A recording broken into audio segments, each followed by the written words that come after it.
I'd like to talk about emotionally charged interactions and a little bit on prejudice and high emotions and emotions as tools rather than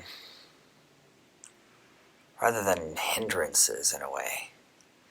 Uh, let's first talk about like reacting versus planning. I feel like a lot of the times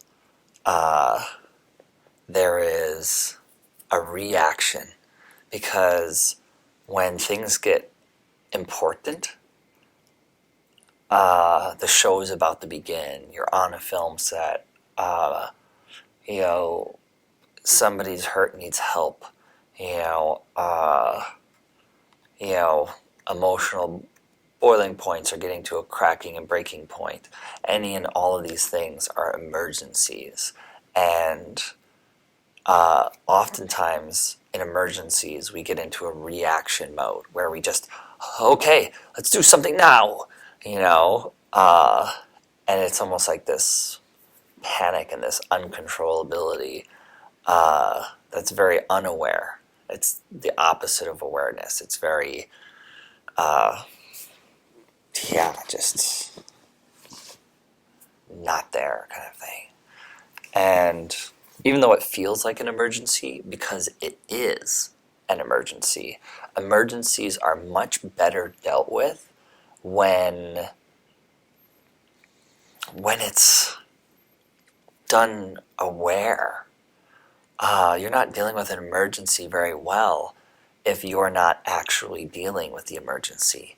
If it's just dealing a reaction out of you. So even though it feels crazy because there's like a fire to put out, take the time to center and make the right decision rather than start something quickly.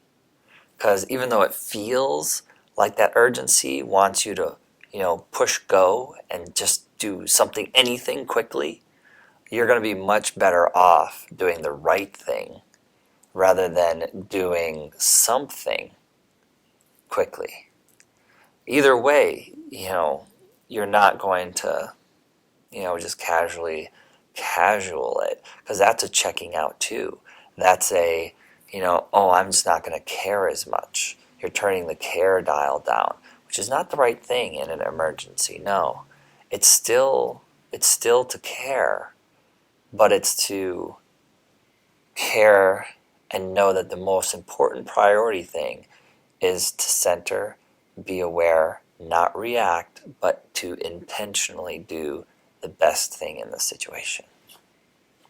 It's a good little tool for everybody. Even me, sometimes even I have a hard time reminding myself of that. But yeah, let's talk about this high emotional state too, because there's something interesting about this high emotional state. It actually cements your beliefs in place. Sometimes when we experience our highest fears or our highest loves or our highest spiritual experiences or our highest angers even, like those are the things that cement what we believe and make like these new rules for ourselves instead of tools. And I'm going to get to this because ultimatums and rules are like the bad stuff. These high emotions that set these rules are the stuff that make us less malleable and make us less young, because young people are still changing and adapting and becoming who they are, and old people, they've already become who they are, and yeah, so I mean, when you become so hardened like that, that breeds these prejudices to you for other people, which creates, prejudices just like lose at first sight rather than love at first sight. And yeah, it's interesting because back to the tools versus rules. Being in some of these emotions, like I was saying with the emergency state, and being centered with still feeling the urgency and importance of it is important. Because you can get angry about things because they are important and they are wrong. And, the fact is, I don't know, I'm jumping around, but I'd like to talk about the state-dependent memory in that. Because state-dependent memory, if you don't know, is that you're more likely to remember all of the bad things that, like, say, in a relationship that you're in, if you're in a mad mood, you're actually not going to be able to recall, as well all the good times. And you'll actually be able to recall even more of the good times if you're in a good mood.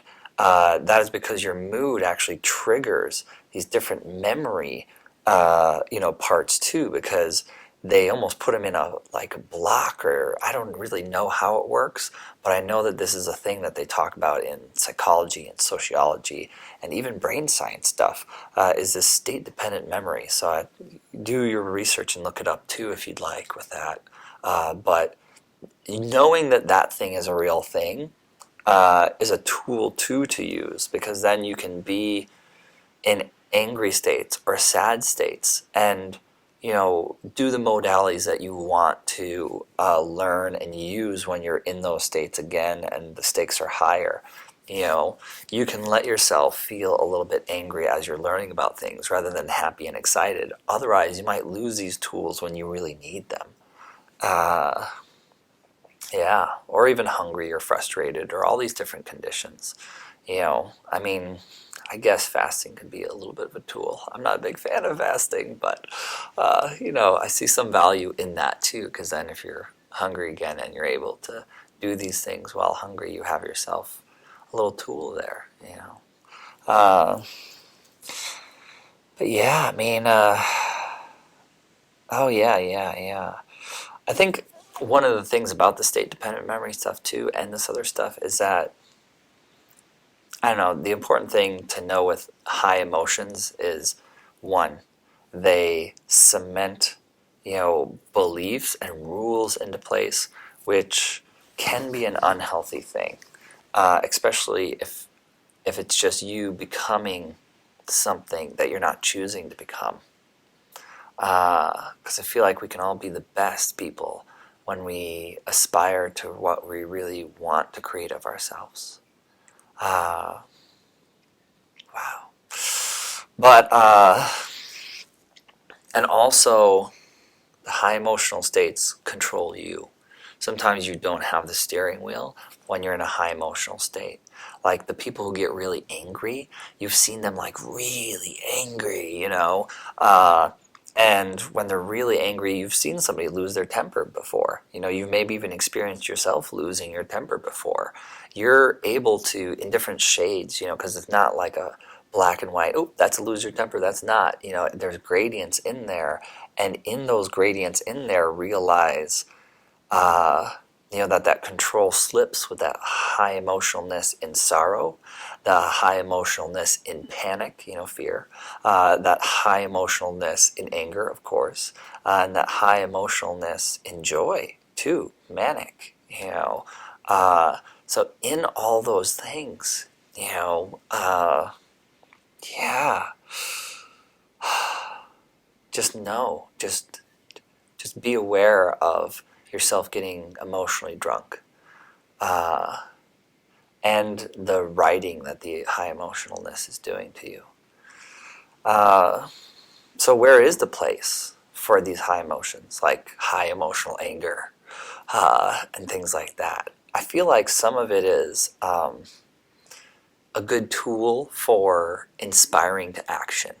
There is a lot wrong with the world, and sometimes if you're aware and okay with it being written into you in that way, it's okay to be angry about something to a point where it starts writing a little bit of a rule and say, now I'm going to focus on this. It's happened to me before. It's happened to me before with, I know it sounds weird, but I think there's another video on here that I'll maybe try to link to, with female filmmakers, and what I've seen on film sets of people helping and trying to do things. I won't get into that too much now, but Just know that, sometimes when you feel these injustices in the world, it's okay to let the anger turn into like a new thing inside of you. And I think that's an inspiring and a good thing to happen when it's a conscious, and that you're okay in letting it happen. Almost like getting a tattoo. You'd want to intentionally choose something that you're going to have like for a long time or possibly life,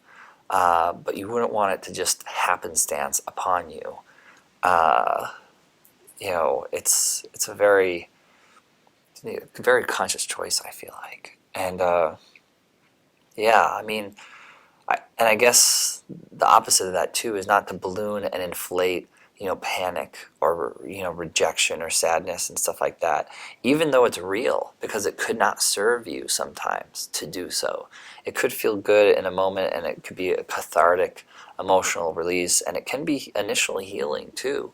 And perhaps even just for those spikes and moments, like when you have the right, support, or you're dealing with, a professional or a friend that's helping you, through the process of that, and maybe even solo too.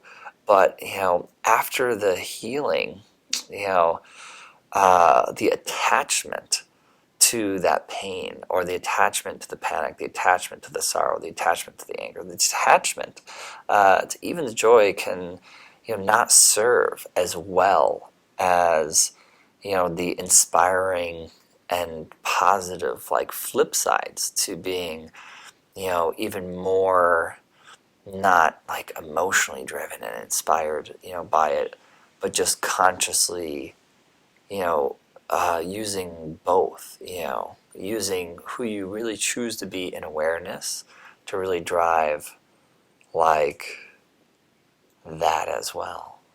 But yeah, man, I've dropped a lot here. So please let me know what you think.